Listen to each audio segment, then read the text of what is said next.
নমস্কাৰ আপোনালোকে চাবলৈ আৰম্ভ কৰিছে আছামিজ ট্ৰেণ্ডিং আজি 30 এপ্ৰিল আৰু আজি ৰাতিপুৱাৰ কেইবাটাও গুৰুত্বপূৰ্ণ খবৰ আহি পৰিছে আৰু এনে ধৰণৰ খবৰসমূহ নিতৌ চাবলৈ চেনেলটো ছাবস্ক্ৰাইব কৰি ভিডিঅ'টোত এটা লাইক কৰি দিব লৈছোঁ ৰাতিপুৱাৰ প্ৰথমটো ব্ৰেকিং নিউজ যোৱাকালি যি এক্সিট পল প্ৰকাশ পাইছিল সেই এক্সিট পলক ভুৱা আখ্যা দিছে শিৱসাগৰ সমষ্টিৰ বিধায়ক তথা ৰাইজৰ দলৰ সভাপতি অখিল গগৈয়ে কৈছে এনে এক্সিট পলক কেতিয়াও বিশ্বাস কৰিব নালাগে অহা 4 মে তাৰিখে কংগ্ৰেছৰ নেতৃত্বত বিৰোধীয়ে চৰকাৰ গঠন কৰিব বুলি দাবী কৰিছে অখিল গগৈয়ে 4 মে তাৰিখে অসমৰ নতুন মুখ্যমন্ত্ৰী হ'বলৈ গৈ আছে গৌৰৱ গগৈ এক্সিট পল মতে বিজেপিয়ে পুনৰবাৰ অসমত চৰকাৰ গঠন কৰিব কিন্তু সেই এক্সিট পল সমূহক এক প্ৰকাৰ ভুৱা আখ্যা দি 4 মে তাৰিখে কংগ্ৰেছে চৰকাৰ গঠন কৰিব বুলি পুনৰবাৰ দাবী উত্থাপন কৰিছে শিৱসাগৰ সমষ্টিৰ বিধায়ক তথা ৰাইজৰ দলৰ সভাপতি অখিল গগৈয়ে আৰু যোৱা নিশা প্ৰকাশ কৰা হ'ল বহু প্ৰত্যাখ্যিত 2026 চনৰ বিধানসভা নিৰ্বাচনৰ এক্সিট পল 2026 এক্সিট পলৰ মতে অধিকাংশই এজেন্সিয়ে অসমত পুনৰবাৰ বিজেপিয়ে চৰকাৰ গঠন কৰিব বুলি প্ৰকাশ কৰিছে এক্সিট পল 2026ত অসমত কোনে চৰকাৰ গঠন কৰিব চাণক্য ষ্ট্ৰেটেজিছৰ সমীক্ষা মতে বিজেপিয়ে মিত্ৰজোঁটে লাভ কৰিব 88ৰ পৰা 98খন আসন কংগ্ৰেছ মিত্ৰজোঁটে 22ৰ পৰা 32খন আসন লাভ কৰিব আৰু অন্যান্য 3ৰ পৰা 5খন আসন লাভ কৰিব এক্সিছ মাই ইণ্ডিয়াৰ সমীক্ষা মতে বিজেপি মিত্ৰজোঁটে 88ৰ পৰা 100খন আসন লাভ কৰিব কংগ্ৰেছ মিত্ৰজোঁটে 24ৰ পৰা 36খন আসন লাভ কৰিব মেট্ৰিজৰ সমীক্ষা মতে বিজেপি মিত্ৰজোঁটে 85ৰ পৰা 95খন আসন লাভ কৰিব অসমত কংগ্ৰেছ মিত্ৰজোঁটে 25ৰ পৰা 32খন আসন লাভ কৰিব আৰু অন্যান্যই 6ৰ পৰা 12খন আসন লাভ কৰিব জেভিচিৰ সমীক্ষা মতে বিজেপি মিত্ৰজোঁটে 88ৰ পৰা 101খন আসন লাভ কৰিব আৰু কংগ্ৰেছ মিত্ৰজোঁটে 23ৰ পৰা 33খন আসন লাভ কৰিব অন্যান্য 2ৰ পৰা 5খন আসন লাভ কৰিব আস্তাকৰ সমীক্ষাৰ মতে বিজেপি মিত্ৰজোঁটে 88ৰ পৰা 100খন আসন কংগ্ৰেছ মিত্ৰজোঁট 24ৰ পৰা 36খন আসন নিউজ 18 ইণ্ডিয়াৰ সমীক্ষা মতে বিজেপি মিত্ৰজোঁটে 90ৰ পৰা 100খন আসন কংগ্ৰেছ মিত্ৰজোঁটে 23ৰ পৰা 33খন আসন আৰু অন্যান্য 0ৰ পৰা 6খন আসন পিপলছ ইনচাইডৰ সমীক্ষা মতে বিজেপি মিত্ৰজোঁট 88ৰ পৰা 96খন আসন কংগ্ৰেছ মিত্ৰজোঁট 30ৰ পৰা 34 অন্যান্য 2ৰ পৰা 4 আৰু পিপলছ পালছৰ সমীক্ষা মতে বিজেপি মিত্ৰজোঁট 68ৰ পৰা 72 আৰু কংগ্ৰেছ মিত্ৰজোঁট 22ৰ পৰা 26 অন্যান্য 11ৰ পৰা 15খন আসন আৰু পল ডায়েৰীৰ সমীক্ষা মতে বিজেপি মিত্ৰজোঁট 86ৰ পৰা 101 আৰু কংগ্ৰেছ মিত্ৰজোঁট 15ৰ পৰা 26 অন্যান্য 3ৰ পৰা 7খন আসন ৰাজা পলৰ সমীক্ষা মতে বিজেপি মিত্ৰজোঁট 88ৰ পৰা 98 কংগ্ৰেছ মিত্ৰজোঁট 22ৰ পৰা 32 আৰু অন্যান্য 3ৰ পৰা 5খন আসন লাভ কৰিব আৰু এইদৰে ভাৰতৰ আগশাৰী এজেন্সিসমূহে অসম বিধানসভা নিৰ্বাচন 2026ক লৈ এক্সিট পল প্ৰকাশ কৰিছে প্ৰায়সমূহ এক্সিট পল মতে পুনৰবাৰ অসমত বিজেপিয়ে চৰকাৰ গঠন কৰিব আৰু দ্বিতীয়বাৰৰ বাবে অসমৰ মুখ্যমন্ত্ৰী হ'ব হিমন্ত বিশ্ব শৰ্মা আপোনাৰ মতে এইবাৰ অসমত কোনে চৰকাৰ গঠন কৰিব বিজেপি নে কংগ্ৰেছ হেয়া কমেন্ট বক্সৰ জৰিয়তে জনাই দিয়ক আৰু আনফালে অসম বিধানসভা নিৰ্বাচনক লৈ যি এক্সিট পল প্ৰকাশ পাইছে সেই এক্সিট পল সন্দৰ্ভত মন্তব্য কৰিছে কংগ্ৰেছৰ ধুবুৰীৰ সাংসদ ৰকিবুল হুছেইনে অফিচাৰসকলক ভয় খুৱাবলৈ হিমন্ত বিশ্ব শৰ্মাই পুনৰ বিজেপি চৰকাৰ হ'ব বুলি এক পৰিৱেশ গঢ় দিবলৈ চেষ্টা কৰাৰ অভিযোগ সাংসদ ৰকিবুল হুছেইনৰ কংগ্ৰেছৰ নেতৃত্বতে এইবাৰ চৰকাৰ হ'ব বুলিও দাবী কৰিছে ৰকিবুল হুছেইনে এক্সিট পলবোৰ বিজেপিৰ মতেহে দিয়া হৈছে এনে এক্সিট পল কেতিয়াও সত্য নহয় এক্সিট পলৰ বিপৰীতে অসমত এইবাৰ কংগ্ৰেছৰ নেতৃত্বত বিৰোধীয়ে চৰকাৰ গঠন কৰিব বুলি দাবী কৰিছে ধুবুৰীৰ কংগ্ৰেছৰ সাংসদ ৰকিবুল হুছেইনে পৰৱৰ্তী খবৰ এক্সিট পলক লৈ প্ৰতিক্ৰিয়া প্ৰকাশ কৰিছে বিৰোধী দলপতি দেৱব্ৰত শইকীয়াই অতি কম ভোটৰ ব্যৱধানত জয়ী হ'ব নাজিৰাৰ বিধায়ক দেৱব্ৰত শইকীয়া নিজেই চলাইছিল হেনো সমীক্ষা এক্সিট পলৰ তথ্য ভুল প্ৰমাণিত হ'ব বুলি উল্লেখ কৰে বিৰোধী দলপতিগৰাকীয়ে এক্সিট পল মতে বিজেপিয়ে চৰকাৰ গঠন কৰিব কিন্তু দেৱব্ৰত শইকীয়াৰ মতে 4 মে তাৰিখে অসমত কংগ্ৰেছে চৰকাৰ গঠন কৰিব এক্সিট পল সম্পূৰ্ণৰূপে ভুৱা হ'ব ভুৱা প্ৰমাণিত হ'ব এক্সিট পল 4 মে তাৰিখে এইদৰে এক্সিট পলক লৈ প্ৰতিক্ৰিয়া প্ৰকাশ কৰিছে বিৰোধী দলপতি দেৱব্ৰত শইকীয়াই আন এটা গুৰুত্বপূৰ্ণ খবৰ, জ্যেষ্ঠ সাংবাদিক অতনু ভূঞাৰ মতে এইবাৰ নিৰ্বাচনত পৰাস্ত হ'ব গৌৰৱ গগৈ, অখিল গগৈ আৰু লুৰিণজ্যোতি গগৈ। তিনি গগৈ বৰ বেয়াকৈ পৰাস্ত হ'ব এইবাৰৰ নিৰ্বাচনত। বিৰোধী দলপতি পদটো এইবাৰ নাথাকিব পাৰে। বিৰোধীৰ মাজত 5% হিন্দু বিধায়ক নাথাকিব। ৰাজ্যৰ চৌদিশে হিমন্ত বিশ্ব শৰ্মাৰ সপক্ষে দৌ আঁকিছে। ৰাইজৰ দল আৰু জাতীয় পৰিষদে এখনো আসন নাপায়। এইদৰে অসম বিধানসভা নিৰ্বাচনৰ ফলাফলৰ পূৰ্বে ভৱিষ্যতবাণী কৰিছে জ্যেষ্ঠ সাংবাদিক অতনু ভূঞাই। পৰৱৰ্তী খবৰ, এক্সিট পল প্ৰকাশৰ পিছতে প্ৰতিক্ৰিয়া প্ৰকাশ কৰিছে ৰাজ্যিক বিজেপিৰ সভাপতি দিলীপ শইকীয়াই। এক্সিট পলতকৈ বেছি আসন লাভ কৰিব ভাৰতীয় জনতা পাৰ্টীয়ে অসমত। 100ৰো অধিক আসন পালেও আচৰিত হ'বলগীয়া একো নাই বুলি মন্তব্য কৰিছে ৰাজ্যিক বিজেপিৰ সভাপতি দিলীপ শইকীয়াই। ৰাইজে দিছে ঐতিহাসিক জনাদেশ। এক্সিট পল প্ৰকাশৰ পিছতেই এইদৰে সংবাদ মাধ্যমৰ আগত নিজৰ প্ৰতিক্ৰিয়া প্ৰকাশ কৰে বিজেপিৰ ৰাজ্যিক সভাপতি দিলীপ শইকীয়াই। এক্সিট পলত যিকেইটা আসন বিজেপি মিত্ৰজোঁটক দিয়া হৈছে তাতকৈ আৰু অধিক বেছি আসন লাভ কৰিব বুলি মন্তব্য কৰিছে ৰাজ্যিক বিজেপিৰ সভাপতি দিলীপ শইকীয়াই। আন এটা ব্ৰেকিং নিউজে মুহূৰ্তত দিব লৈছোঁ। অসম বিধানসভা নিৰ্বাচনৰ এক্সিট পলৰ সমান্তৰালকৈ পশ্চিমবংগ এক্সিট পলক লৈও দিছে সমীক্ষা। উপৰিব মমতা বেনাৰ্জীৰ চৰকাৰ। অধিকাংশ এক্সিট পল সমীক্ষাত পশ্চিমবংগত এইবাৰ চৰকাৰ হ'ব বিজেপিৰ। তৃণমূল কংগ্ৰেছৰ ৰাজত্ব এতিয়া শেষ হ'ব পশ্চিমবংগত। ভাৰতৰ অধিকাংশ এক্সিট পলৰ মতে এইবাৰ পশ্চিমবংগত প্ৰধানমন্ত্ৰী নৰেন্দ্ৰ মোদীৰ মেজিক চলিছে আৰু পশ্চিমবংগত এইবাৰ ভাৰতীয় জনতা পাৰ্টীয়ে চৰকাৰ গঠন কৰিব। সলনি হ'বলৈ গৈ আছে চুবুৰীয়া ৰাজ্য পশ্চিমবংগৰ ৰাজনীতি। পশ্চিমবংগত কাৰ চৰকাৰ হ'ব? সংখ্যাগৰিষ্ঠতা 148। কোনে লাভ কৰিব কিমান আসন তাক লৈ এই মুহূৰ্তত এক্সিট পল আহি পৰিছে। এজেন্সি JVCৰ মতে বিজেপি মিত্ৰজোঁটে 138ৰ পৰা 159খন আসন লাভ কৰিব পশ্চিমবংগত। মমতা বেনাৰ্জীৰ তৃণমূল কংগ্ৰেছে 131ৰ পৰা 152খন আসন লাভ কৰিব। কংগ্ৰেছ 0ৰ পৰা 2খন আসন লাভ কৰিব। পিপুলছ পালছৰ মতে পশ্চিমবংগত বিজেপিয়ে 95ৰ পৰা 100খন আসনত জয়লাভ কৰিব। TMCয়ে 178ৰ পৰা 189খন আসনত জয়লাভ কৰিব। কংগ্ৰেছে 1ৰ পৰা 3খন আসনত জয়লাভ কৰিব। মেটিজৰ এক্সিট পল মতে পশ্চিমবংগত বিজেপিয়ে 146ৰ পৰা 161খন আসনত জয়লাভ কৰিব। TMCয়ে 125ৰ পৰা 140খন আসনত জয়লাভ কৰিব।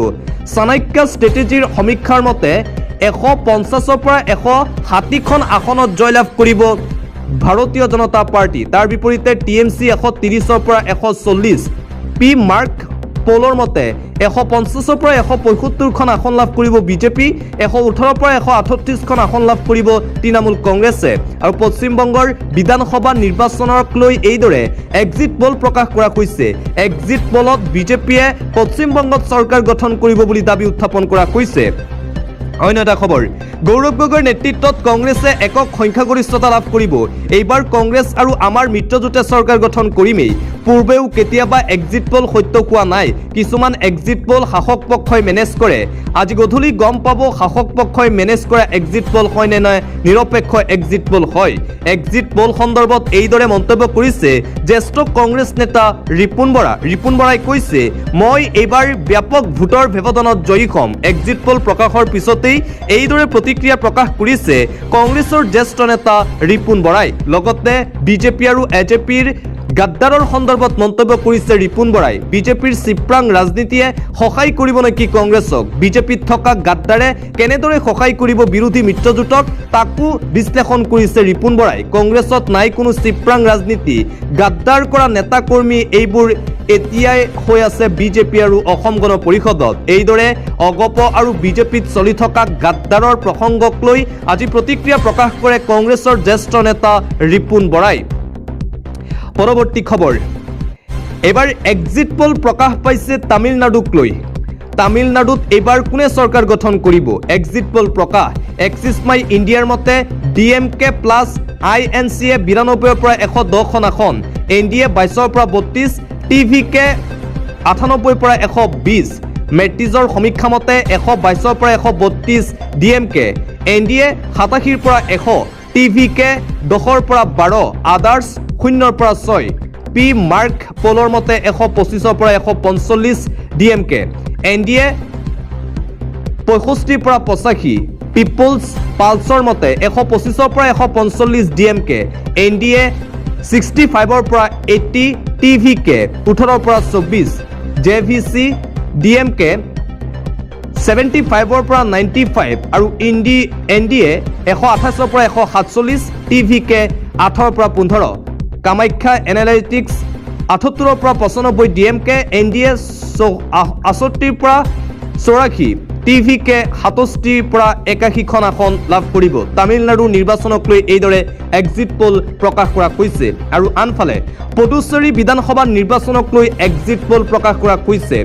কামাখ্যা এনালাইটিক্সৰ তথ্যমতে NDA 17ৰ পৰা 24খন আসনত জয়লাভ কৰিব পুডুচেৰীত, SPA 4ৰ পৰা 7, অন্যান্য 1ৰ পৰা 2, পাঞ্জাৱ পোলৰ মতে 19ৰ পৰা 25 NDA, SPA 6ৰ পৰা 10, JVC এক্সিট পোলৰ মতে 15ৰ পৰা 17 NDA, SPA 11ৰ পৰা 13, অন্যান্য 1ৰ পৰা 3, পিপুলছ পালছৰ পোলৰ মতে 16ৰ পৰা 19 NDA, SPA 10ৰ পৰা 12, অন্যান্য 1ৰ পৰা 2, এক্সিছ মাই ইণ্ডিয়া সমীক্ষাৰ মতে 16ৰ পৰা 20 NDA, SPA 6ৰ পৰা 8, অন্যান্য 2ৰ পৰা 7, পোল অফ পোলছ 19-8-3। এইদৰে পুডুচেৰী নিৰ্বাচনক লৈ এক্সিট পোল প্ৰকাশ কৰা হৈছে। আৰু আনফালে কেৰেলাম ৰাজ্যৰ বিধানসভা নিৰ্বাচনক লৈ এক্সিট পোল প্ৰকাশ কৰা হৈছে। কেৰেলাত যি নিৰ্বাচন অনুষ্ঠিত হৈছিল, বিধানসভা নিৰ্বাচনক লৈ এক্সিট পোল প্ৰকাশ।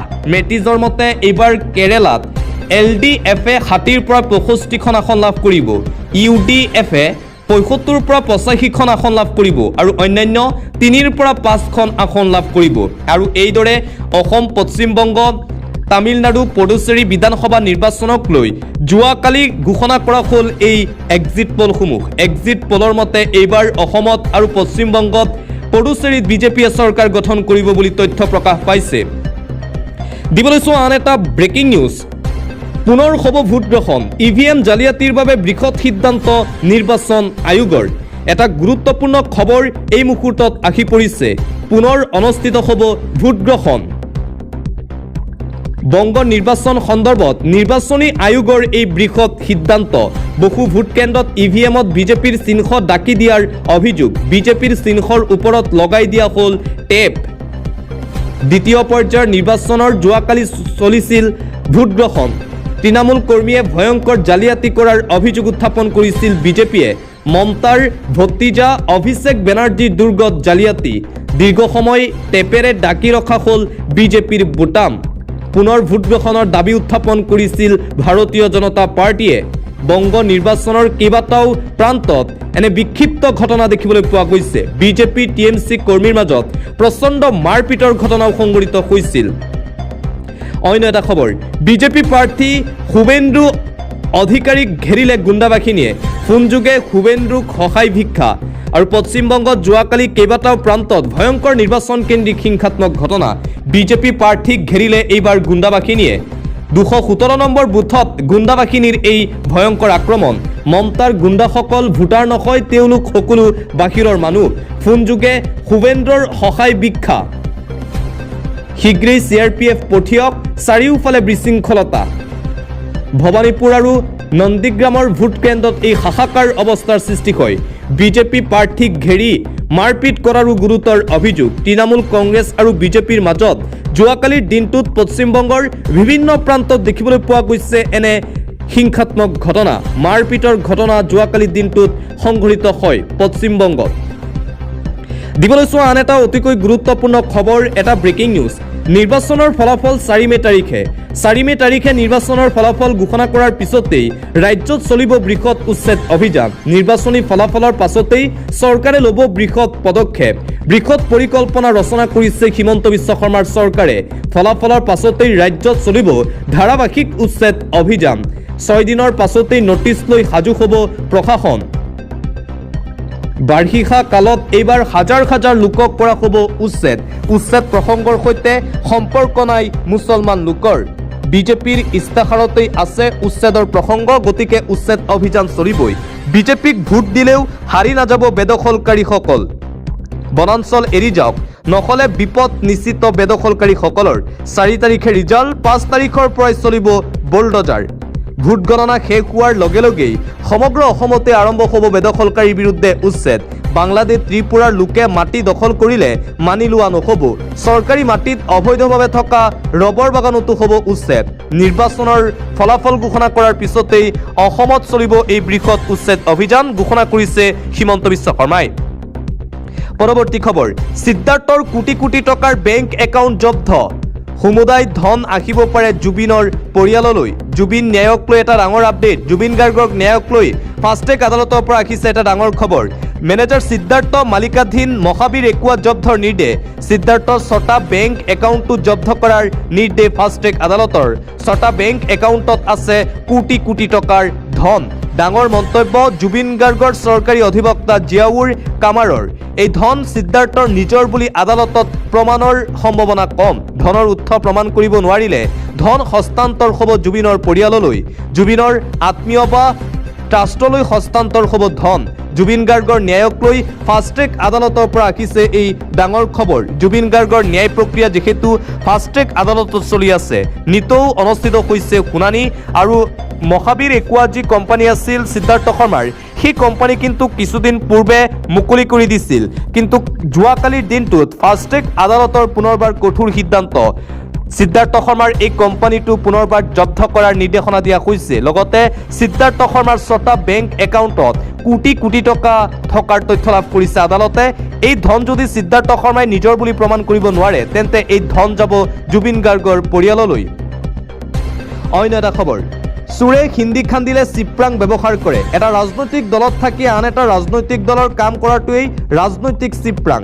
আমাৰ দলত চিপ্ৰাং নাই, সেয়া নিশ্চিত। মই এনেই কালি সুধি চালো, ক'ৰবাত এখন দুখন থাকিব পাৰে বুলি। বিজেপি এজেপি দলত তামাম চিপ্ৰাং সন্দৰ্ভত দিয়া ফেচবুক পোষ্টৰ স্পষ্টীকৰণ দি দেৱব্ৰত শইকীয়াৰ এই মন্তব্য। ভাৰতীয় জনতা পাৰ্টি আৰু অসম গণ পৰিষদৰ মাজত চলি থকা বিসম্বাদক লৈ এইদৰে যোৱাকালি সংবাদ মাধ্যমৰ আগত নিজৰ প্ৰতিক্ৰিয়া প্ৰকাশ কৰে বিৰোধী দলপতি দেৱব্ৰত শইকীয়াই। পৰৱৰ্তী খবৰ, 12:30 বজাৰ পৰিৱৰ্তে 3 বজালৈ কেনেকৈ খোলা থাকিব পাৰে বাৰ। শামীমসহ 3 যুৱতীয়ে পাৰ্টি কৰা বাৰৰ বিৰুদ্ধে এজাহাৰ দাখিল। 12:30 বজাৰ পৰিৱৰ্তে 3 বজালৈ কেনেকৈ খোলা থাকিব পাৰে বাৰ। আবকাৰী নিয়ম অনুসৰি 12:30 বজালৈকেহে বাৰ খোলাৰ পাৰ্মিশ্যন। নিয়ম ভংগ কৰি কিদৰে পুৱতি নিশালৈ খোলাৰ অনুমতি পালে এক্সৰো। এইদৰে এতিয়া এগৰাকী অধিবক্তাই দাখিল কৰে এজাহাৰ। আবকাৰী বিভাগৰ বিৰুদ্ধেও এজাহাৰ দাখিল গীতিমা বৰাৰ। বাৰ আবকাৰী বিভাগৰ বিৰুদ্ধে 106 BNSৰ ধাৰাত গোচৰ পঞ্জীয়ন। আৰু ইতিমধ্যেই সেই বাৰখনৰ পঞ্জীয়ন বাতিল কৰা হৈছে বুলি আমি খবৰ লাভ কৰিছোঁ। আন এটা গুৰুত্বপূৰ্ণ খবৰ, ৰাষ্ট্ৰীয় ঘাইপথত চলাব নোৱাৰিব ই ৰিক্সা। ই ৰিক্সা চলাচলক লৈ এইবাৰ আহি গ'ল কঠোৰ নিষেধাজ্ঞা। ৰাষ্ট্ৰীয় ঘাইপথত চলাব নোৱাৰিব ই ৰিক্সা। ৰাষ্ট্ৰীয় ঘাইপথত ই ৰিক্সা চকা উঠিলেই বিপদ নিশ্চিত। গাঁও চহৰ সকলোতে প্ৰযোজ্য হ'ব একেটা নিয়ম। ৰাষ্ট্ৰীয় ঘাইপথত ই ৰিক্সা নিষিদ্ধ কৰাৰ ঘোষণা কৰিছে প্ৰশাসনে। নিয়ম উলংঘা কৰিলেই BNSৰ 163ৰ অধীনত কঠোৰ শাস্তি। ই ৰিক্সাৰ বাবেই বহু দুৰ্ঘটনা সংঘটিত হোৱাৰ তথ্য। নলবাৰী জিলা প্ৰশাসনৰ ফালৰ পৰা জাৰি কৰা হৈছে এই নিৰ্দেশনা। আৰু ক্ৰমান্বয়ে সমগ্ৰ অসমতেই এই নিৰ্দেশনা জাৰি কৰাৰ সম্ভাৱনা আছে। আৰু যিসমূহ পথ দুৰ্ঘটনা সংঘটিত হয়, ই ৰিক্সাৰ বাবেই অধিকাংশ পথ দুৰ্ঘটনা সংঘটিত হয়। আৰু সেইবাবে ৰাষ্ট্ৰীয় ঘাইপথত ই ৰিক্সা চলাচল সম্পূৰ্ণৰূপে নিষিদ্ধ ঘোষণা কৰা হৈছে নলবাৰী প্ৰশাসনৰ ফালৰ পৰা। পৰৱৰ্তী খবৰ, বুকিং কৰিও পোৱা নাই নেকি ৰন্ধন গেছৰ চিলিণ্ডাৰ। এটা মিছ কলতেই পদূলিত পাব চিলিণ্ডাৰ।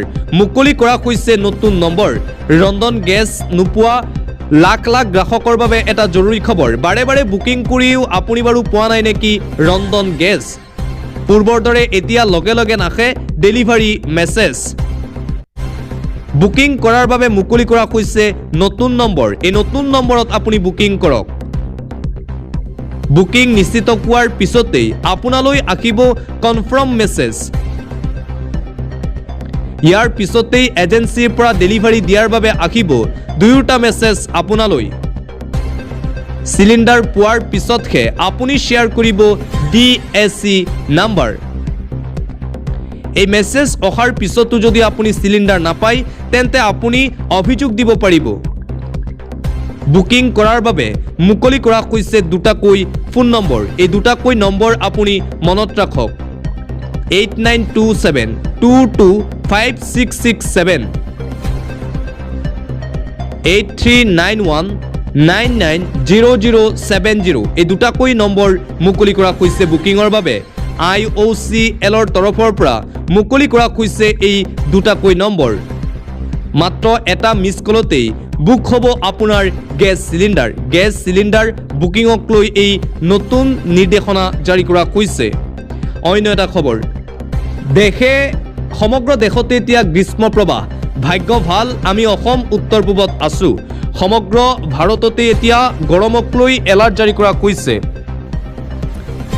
দেশত এইবাৰ হ'ব ভয়ংকৰ গ্ৰীষ্ম প্ৰবাহ। ইতিমধ্যেই গৰমক লৈ এলাৰ্ট জাৰি। 2026ত গৰমে ভংগ কৰিব সকলো ধৰণৰ অভিলেখ। স্বাভাৱিকতকৈ 4ৰ পৰা 8 ডিগ্ৰী পৰ্যন্ত বৃদ্ধি হ'ব পাৰে ভাৰতৰ তাপমাত্ৰা। মে' মাহৰ ভিতৰত দেশৰ কোনো ঠাইত তাপমাত্ৰা 50 ডিগ্ৰী স্পৰ্শ কৰাৰ সম্ভাৱনা। এপ্ৰিল মাহতে প্ৰচণ্ড গৰমৰ কবলত পৰিছে সমগ্ৰ ভাৰত।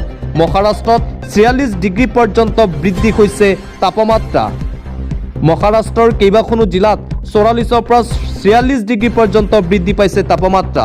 মহাৰাষ্ট্ৰৰ আকুলাত 44.2 ডিগ্ৰী চেলছিয়াছ পৰ্যন্ত তাপমাত্ৰা। বিশ্বৰ আটাইতকৈ গৰম চহৰৰ তালিকাত স্থান লাভ কৰিছে মহাৰাষ্ট্ৰৰ আকুলা আৰু অমৰাৱতী। নাগপুৰ ৱাৰ্ধাতো দেখিবলৈ পোৱা গৈছে গৰম। প্ৰচণ্ড গ্ৰীষ্ম প্ৰৱাহক লৈ জাৰি কৰা হৈছে সতৰ্কবাণী।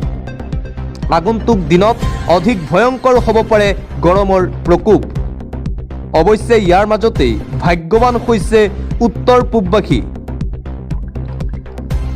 উত্তৰ পূবত এতিয়াও সেই গৰম পৰিলক্ষিত হোৱা নাই, কিন্তু সমগ্ৰ ভাৰততেই গৰমক লৈ এলাৰ্ট জাৰি কৰা হৈছে।